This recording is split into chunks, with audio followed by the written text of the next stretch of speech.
So hello everyone. I know this is the slot right before lunch, so please bear with me.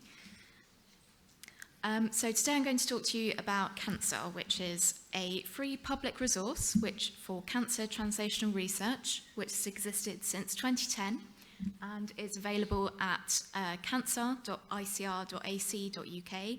We're also on Twitter at canSARICR. And we always like to hear from our users, so if you have any suggestions or any feedback, please let us know. So canSAR came about when we recognised the need to share and integrate large and diverse data sets. So there are multiple databases and many different disciplines now, such as structural biology, transcriptomics, genomics, proteomics, and so on. And we wanted to create a resource that will enable researchers to see the wider context around their target or their compound of interest and get a quick idea in one place of what's known about their target. canSAR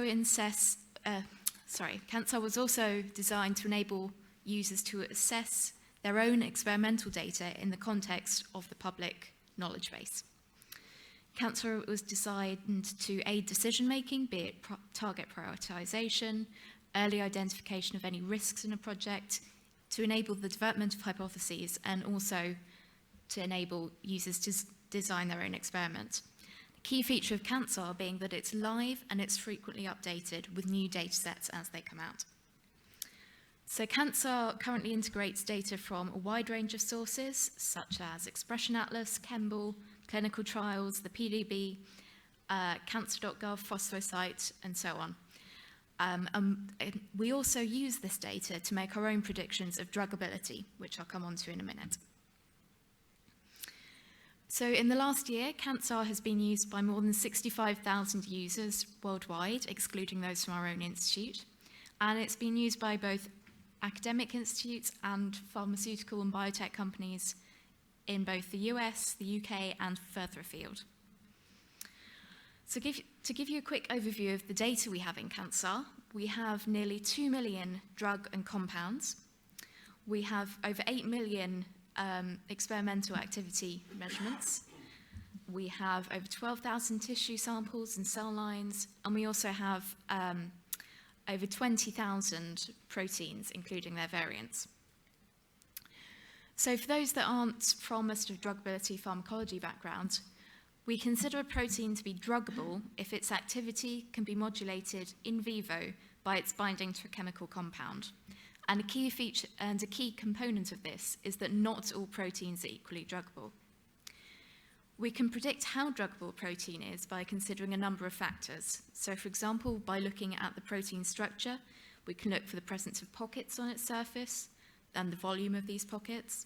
We can look at the surface charge, the number of hydrogen bond donors and acceptors, to give us a sort of structural view of druggability. We can also look at the properties of ligands that are known to bind to a target. For example, if it's known to bind compounds of similar size to drugs, then you could say that perhaps it will bind a drug itself. We also look at the structure of the protein-protein interaction network around the target to consider druggability. So a key component of canSAR is its structural druggability prediction algorithm. So this is a previously described algorithm that looks at properties such as the volume and the shape of pockets on the protein structure. And we've successfully used this to identify a number of drug targets which are currently being studied in our Institute's drug discovery unit. We're also quite keen to look at the network view of cancer genes, drugs, and cancer targets. So we find in this paper from 2013 by Patel et al. That drug targets for cancer tend to be well connected, but not the major hubs within signaling networks. And historically, drug discovery has focused on one particular subnetwork. Historically, drug discovery has focused on very specific subnetworks as to the very well-studied proteins rather than looking at the interactome as a whole. And this has major implications for acquired resistance to drugs. So in this paper down here from 2015 by my colleagues in the canSAR group, they use the human interactome that we have in canSAR, which we've which we curate in-house, and contains over 13,000 proteins and their known protein-protein interactions. We then curate this by removing any interactions inferred from text mining or any interactions that were found via experimental techniques such as co-immunoprecipitation, because we have less confidence in this technique. And we use this to construct a network mapped onto that known cancer targets and known therapeutic targets from other disease areas. And what was found was that cancer drugs can occupy some very distinct subgraphs within the network. So in this diagram up here from, again, the PLOS computational biology paper, they identified enrichment for particular graphlets within the human interactome in cancer drug targets. They also found that network behavior, so behavior within the interactome as a whole, is predictive of the therapeutic potential, as they put it, of the cancer protein target. So the way we use it, one example of how we use this in cancer is by thinking, do complementary network profiles make a better drug combination? So up here, we have a number of radar plots. So we have, various properties of the protein within the network around the outside of this radar plot. And these lines here represent the actual value for the target shown on the right. So over here we have a target combination which is quite frequently used in the clinic, which is BRAF combined with MEK. And as we can see, these two targets have very similar profiles when we can look at all of these network parameters. And indeed, this combination actually shows resistance emerging quite quickly in the clinic. Okay. However, if we look at this combination down here, they show quite different profiles, and we would predict that this would be a much better drug combination. So canSAR enables multifaceted target assessment for druggability. So you can look at network druggability, chemistry, so the ligand-based druggability, 3D structural druggability, and also precedence-based druggability. So you can look at existing drugs available for your target and take that into account. Another example of how canSAR has been used for translational research is target selection. So in this paper down here, results from the cancer gene consensus study were put into canSAR and prioritized using our annotations.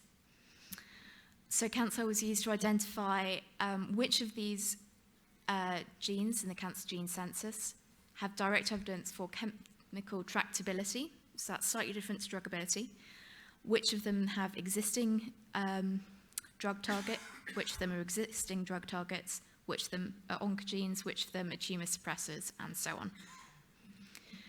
So to give you an idea of what we're working on for the next 5 years, we want to grow canSAR as a translational research knowledge base. We want to enhance our data, so incorporating new data sets, new data types, and this will include biomarkers, known synergistic drug combinations, more clinical data, and more data on chemical probes. We also want to increase our coverage of non-small molecule therapeutics, so biotherapeutics, immunotherapeutics, and so on. And we also want to develop new predictive methods for druggability assessment. We also want to enhance our user-friendliness and improve our analysis portals. And to give you a little sneak peek of what will be coming up in the next year or so, we are working on improvements to the user interface, and we want to balance it so that a non-expert user can get the core information they need easily, whilst a more specialist user, for example, a specialist structural biologist, can still click a button to get all of the detailed information they need.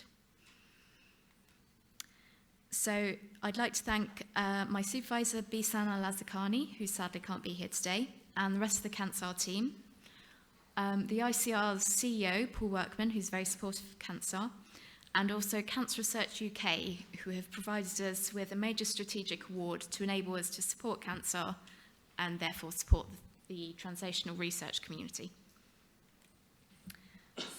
Thank you for listening.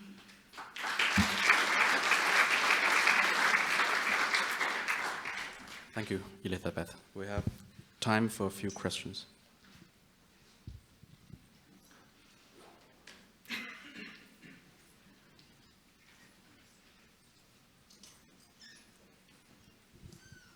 I guess everyone is hungry.